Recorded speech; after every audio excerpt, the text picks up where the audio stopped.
Hi, my name is Garen. I'm Joe. Today we want to talk about being a New Life group leader. And what does that mean? One is, and probably number one, is to care for your group. We want you to have a heart for your group and point them to Jesus. And as a group leader, your role in that would be to facilitate the discussion in your group, have a safe place for people to share, and also to grow in faith together. You're on the mission together, and that's what we want. Yeah, there's a few key responsibilities we have in being a leader. Probably the number one that's going to seem pretty obvious is just participate and lead a small group. You're probably already doing that, so good for you. We're proud of you. But the other thing is you want to be inviting people to that group, so you have an open group. We want more people to get a part of what God's doing in that group. And the other thing is to pray for your group, because really there's nothing's going to happen unless the Spirit's there, unless you're inviting Him to do it. So pray, ask, seek, knock, like it says in Matthew 7. Just have God intercede and do amazing things. As you're doing that, probably also to me, the key thing as a leader is we're facilitating. You're facilitating. You don't control what people say. You don't force things to go a certain way. You allow them to come in and bring what they've got and let God start working. You're just allowing that to happen, and you're a huge facilitator for what God wants to do. Encouraging care. We want your people in your group to feel cared for, loved, and that might mean having leaders do things for each other, like meeting together, caring for each other. It might be just mean praying for each other, but you're encouraging that to happen. And honestly, the more you can kind of encourage it and facilitate, again, not control it, facilitate, allow people to do what God's put on their heart, the better. Because you'll be amazed at what God does through people and things you never thought of was you facilitate and encourage it. And maybe some of the best things is just reaching out to serve together. And that could be events, going to an old folks home or car washes, or just encouraging care for each other's families, caring for each other's kids, hey, there's someone that's babysitting. And it could just be as simple as continually praying for each other. But these are just a few steps that we're doing, just some of the responsibilities that, honestly, if you're already a leader, you're probably already doing.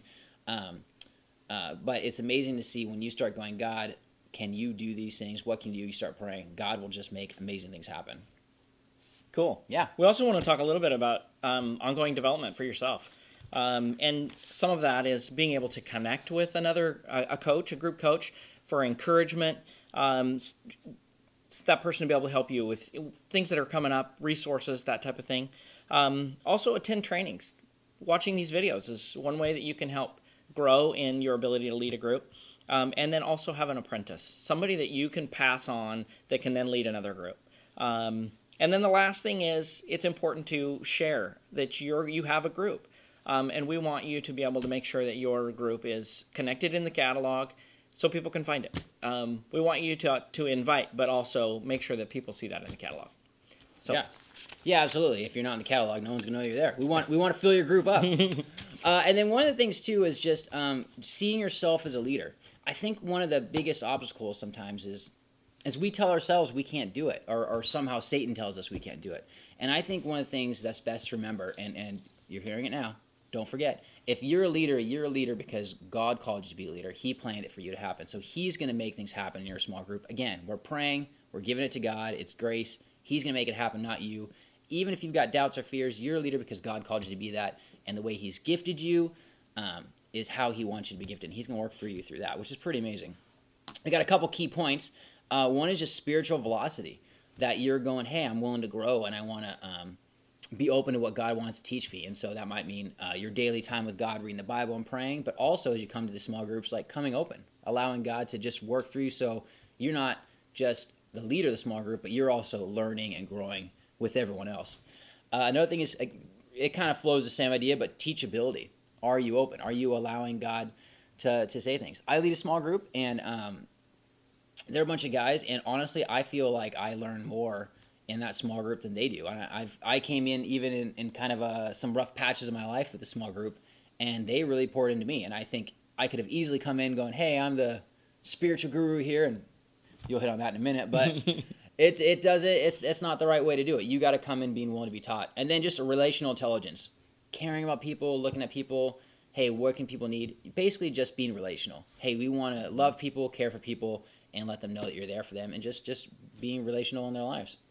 Awesome. Yeah. And you mentioned spiritual guru. Right. We don't want you to feel like you have to be a spiritual guru, know everything about the Bible, No. a theologian, attend, college to be a counselor, a therapist, or any of that. So don't put that expectation on yourself. Yeah. Just be yourself. Love people. Yeah, love people. I went to theology school. It has given me zero benefit. No.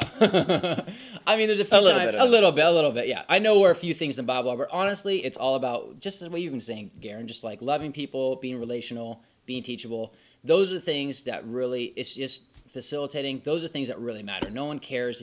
There's plenty of books written. You can find Bible verses.